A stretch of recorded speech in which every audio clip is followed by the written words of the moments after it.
Guys, may problema tayo. So, sa reading ng ating voltmeter, 12.2 siya. So, ngayon, sinubukan ko siya i-start. Meter.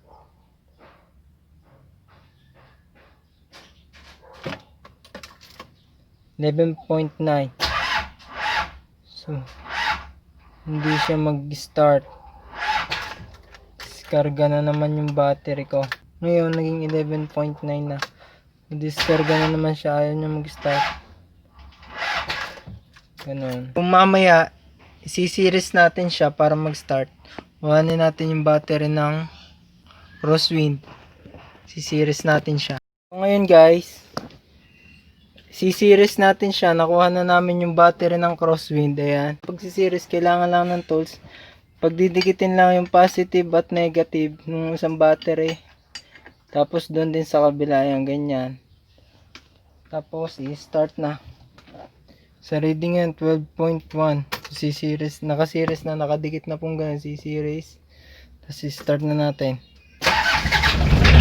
So, ganun lang po siya kabilis nag-start. Wala na pong heater. O, talaga may problema yung battery. Pagka na-start na po natin ganun, tatanggalin nyo natin kagad yung ano niya, yan, yung tools. So, reading niya ay 13.4. Baba.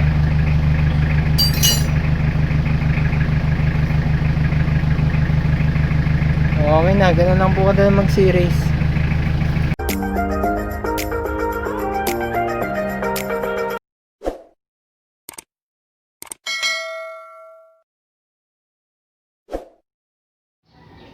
Hello guys, ito yung update natin sa aking battery na discharge. Hindi siya mag-start. Kahit na series ko na, namamatay pa rin. So ngayon ang ginawa ko po, dinala ko siya sa auto supply at pinacharge ko. After 3 days, ito po nakuha ko na. Po yung charge niya ngayon. Last po yung charge niya ay nasa 12.2. So ngayon po ang karga niya na ay 12.3. Nadagdagan po ng 0.1. Ang gagawin ko, lilinisin ko muna po yan ng terminal niya bago ko kabit.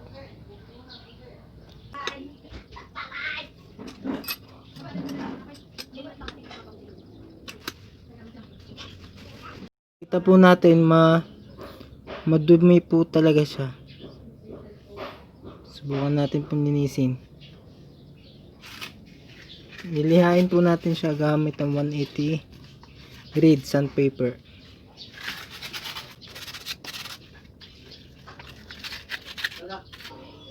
Lilihain din po natin yung mismong terminal.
Ngayon, antayin muna po natin siya matuyo bago natin ikabit.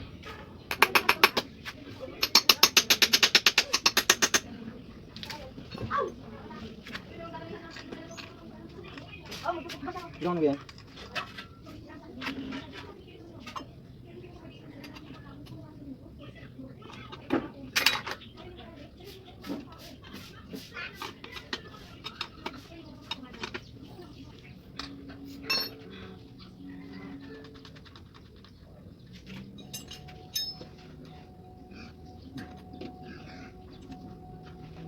Play SM. Battery. Oops. Ayan. Madami kong nakakabit na wire. Medyo kabisado ko na naman po kaya kahit tanggalin. Okay lang. Tingnan nyo.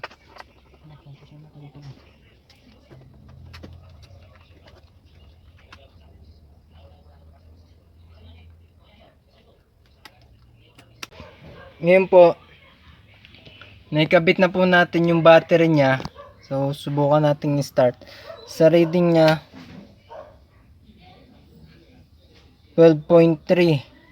12.3 din pa rin po. 12.3. Kagaya pa rin po ng reading niya. So, accurate po yung reading ng ating voltmeter na nakarekta dun sa battery. So, ito, testing na natin yung pinacharge kong battery kung ayun po, start na natin. Bukan natin sana mag-start.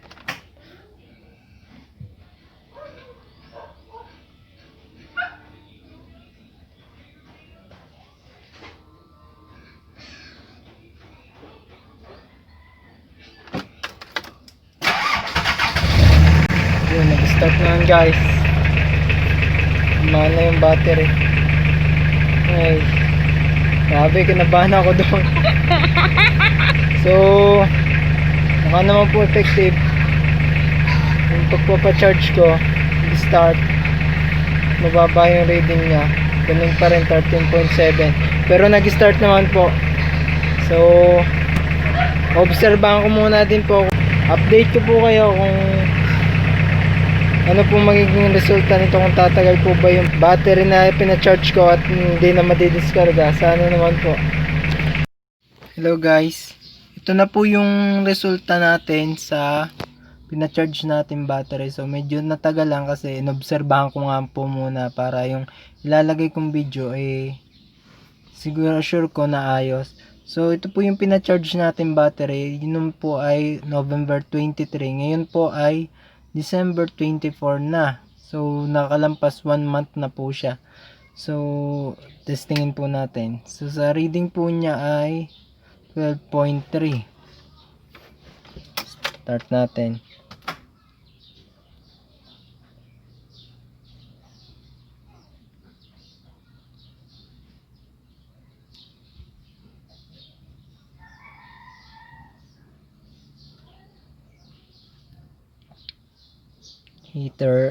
Heater lang. So nag-start po siya. So ibig sabihin po yung pinakargahan kong battery, pinacharge ko, nagamit ko po siya ng hanggang ngayon. Parang ginawa ko, araw-araw ko siyang ini-start para magkarga. Simula po noon hanggang ngayon, naka 1 month na siya, nag-i-start naman siya. Ito po yung resulta nung pinacharge natin. So effective po. Buti na lang, muntik na akong makabili kagad ng battery. Salamat po sa panonood. Sana mabigyan kayo ng idea. Kung bago pa lang po kayo dito sa aking channel, paki-subscribe na lang po para updated pa kayo sa mga susunod ko pang video. Salamat po at Merry Christmas po sa ating lahat. Ingat po palagi. Stay safe. God bless.